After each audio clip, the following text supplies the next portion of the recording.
Hello, my name is Andrew Brooks. This is Non-Linear Existentialism, Contradictions and Abstractions, subtitled Morality, Logic, Philosophy, and Religion.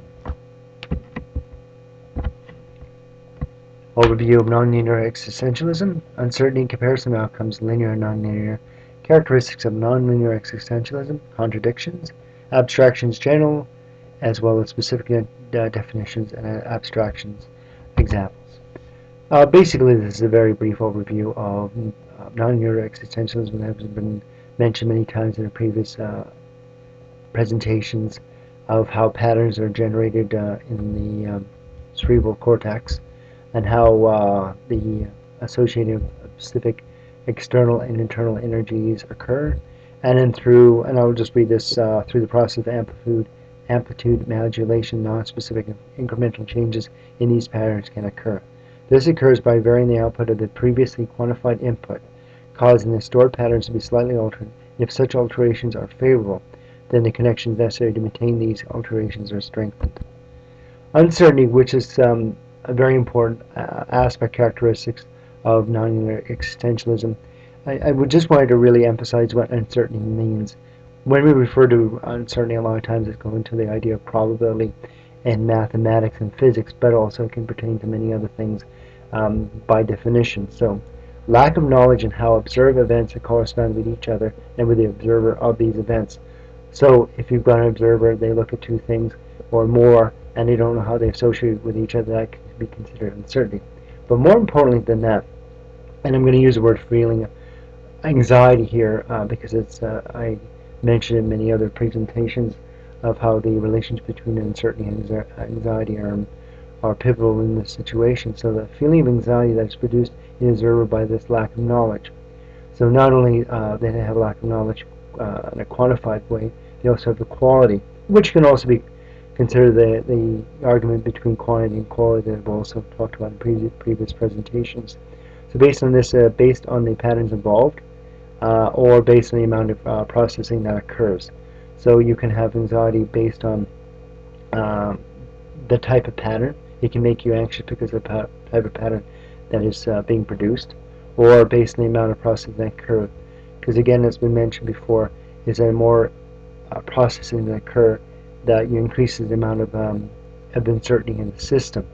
Each individual step is incremental, and each individual step has a certain amount of fluctuations. In total, it isn't additive. Like you don't have fluctuation occurring simultaneously. It's more of a step. There's some type of variance. Then it goes back to the pattern. Then there's variance, pattern, variance, pattern, variance. So after a while, in some ways, the variance overall seems to be additive, but in each incremental state, you have the variance, and then it goes from linear to nonlinear, linear to nonlinear. So overall, you don't have so much variance in the system that will cause it to be completely destabilized. And I also bring up this idea of uncertainty reduction theory, face-to-face interactions that Berger and Calabrese brought up in 1975, that they thought, and I like to bring this up to say that others have considered this idea, not to the same extent, but there is some previous research in the matter. What they believe is that when people interact with each other, they have uncertainty, and I believe this uncertainty is a reflection of anxiety. And what they do is that they try to do things to reduce that uncertainty. And won't go into their research. You can do it yourself, but you can see that there has been a previous link in this field. So comparisons of outcomes. You've got linear and nonlinear. If you talk about a linear system where there isn't something introduced like layer 6 that I've done in many other presentations, where the magnetic field leads to fluctuations through growth, that would be from frequency modulation to amplitude modulation. So in a linear system, such a thing does not occur. So if we allow for that argument, we just say input passes through a system that delimits and defines it based on the previous association. Associations are changed based on experience. Uncertainty is decreased. Whereas with nonlinear, input passes through a system that does not delimit and define it based entirely on previous associations. Associations are not changed only by experience. Uncertainty is increased. So the idea is that if you've got a person that does a lot of many increments of processing, that has been mentioned before, what happens is you have higher and higher amounts of uncertainty. So the question is that, I'll consider this later, but what happens is a person puts much thought into something. Let's say they have a subject that they can look at, they can understand. They don't need much processing, but let's say something about considering themselves or a topic extremely complex. So they would have a high amount of uncertainty because of a high amount of processing. So something to consider for later on in this presentation. So characteristics of non-linear existentialism. We've got two types of feedback loops. A physical process involving both positive and negative feedbacks. The negative feedback is going to be what's classically thought of in physiology about if there's a need, like hunger, warmth, cold, and such, that there's a set point in the body and it tries to retain that. But more than that, a drive, that fluctuation, the feedback is occurring, the negative feedback is occurring on a larger process, which is shown before as is positive. It starts as a primary needs baseline activity level, highest energy at the beginning, then through RI, residual incongruencies in the system, the energy goes lower and lower and lower, but the negative feedback goes back and forth on that line, but the overall line itself is positive. So we've got that one. The physiological goal of the process is to achieve the maximum sustainable level of cerebral energy. And I've called that the primary needs baseline activity level. And then in theory this occurs when RI equals 0. But in practice, non-optimal wants baseline activity level is less than primary needs baseline activity level. So because there's going to be always some type of residual incongruencies throughout most of a person's life, that's going to make it difficult for them to achieve the highest primary needs baseline activity level. So the thing is that it's almost like a smile. It starts up high, goes low, and then starts going up high again. If the person goes towards being able to deal with, rectify residual incongruencies. So the contradictions.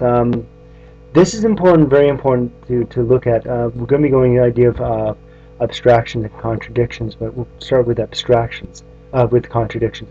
Process of non-linear existentialism has a singular goal. It's to achieve high amounts of energy, primary needs baseline activity level. If everything goes towards that, there is no contradiction. If you look at this as a purely physiological process, which everything starts off with, then if everything goes towards that, there is not going to be any contradictions. However, morality as one good indication of who we are and how we react in society or with ourselves, morality is a byproduct of free choice, which in itself is a result of free will. In conducive environments, free will can be produced by incremental neuronal variance. So the idea that if the person is develops uncertainty within themselves, anxiety as well as uncertainty, they're able to create themselves through those patterns I talked about before. Whereas the uniqueness of the variances within themselves and how much variance and how much noise to interference that's been discussed before, how much of that is going to be unique to the individual on top of, of course, their own experiences, and on top of that, of how they're guided through life, through those around them. So all those things come together to see how well the free will is developed. But the nascent, the primary way in order for this to occur, they have to have some type of schism, break between themselves and the environment. And when that occurs, you have the possibility of free will. Because morality is not directly related to neuronal energy, it is an abstraction, what we talk about in the next text. Or put another way, neuronal patterns of activity or thought that is deemed to be moral does not always result in higher levels of neuronal acceptation. Very important point. Due to this, contradictions can occur. As such, morality is inconsistent not only in the person, but also in the societies that they occupy. So the idea is that later on in life, when the person has developed more and more of their patterns, and they've got a higher possibility that they're going to react in a certain way, that they earlier on in life, because the amount of uncertainty which is imbued inside the system, will cause more changes with them, but over time the patterns develop, and even though there's variance with the patterns that the more solidified, the more linear elements within the system develop more and more, and the non-linear systems that continue to occur, they're going to be happening. They can change things slightly, but the thing is that the neuronal inertia, if I can use that term, towards linear is going to be stronger than the non-linear, but non-linear is always going to be there. So change can occur. Change is going to be much more higher early on in the development of the individual, because the linear elements have not developed as much. So the thing is that they're going to be the variance. Variance is always going to be there, and it's going to be staying relatively at a certain amount, but as a ratio, because the linear elements get stronger and stronger with age, because they're being developed, patterns are being infused in the individual, and it becomes stronger and stronger.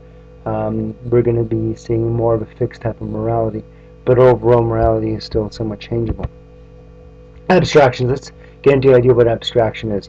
General definition, by definition for Oxford Dictionary: existing in thought or as an ideal, but not having a physical or concrete existence. So, given that, there's many things to consider that can be considered an abstraction. Morality, that's an abstraction because it's not directly related to, or does not have to be directly related to, the amount of energy. A more moral way of doing things does not mean necessarily a more higher amount of energy. A standard of behavior that is held to be acceptable or practiced by a society or members of the society. If the morality stems from religious beliefs that are based on faith, then there are no tests to confirm or deny the morality's validity. So the thing is that there's acceptance, and I go back to your point before. If there's acceptance of a moral code, a way to reduce uncertainty, again, as I said before, that because beginning of a person's life, there's going to be higher amounts of uncertainty to the amounts of linear elements in the cerebral patterns. So the thing is, because of that, and also considering one's life, considering one's being in society, that's going to bring up a lot of uncertainty, more processing, more uncertainty. So the thing is, bringing a moral code that's solidified, a faith going, well, I believe in this religious dogma or book or tomb or whatever, and go, because having believed and have brought myself towards it, then I can go, well, I've taken into myself, then I don't have to do as much processing, and it actually reduces uncertainty.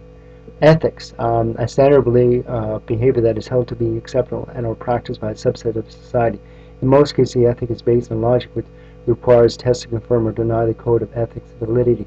This time, we're going towards a branch of logic, and saying that our subset of society isn't going to go towards a faith, because the thing is that we have, like, say, a code of ethics for our profession, law, doctors and such, is that they might have morality, but they also have a more solidified, more defined characteristic of what they are, doctors and lawyers, the profession. So morality isn't the same, because morality most of the time goes towards something that it cannot be defined. So, by virtue does not get defined, because of faith is the idea that you believe in something without having to have it tested or to try. You just say that this is given upon me, and I have faith that this is acceptable. So you go towards that, and you have the people around you say, well, you accept this.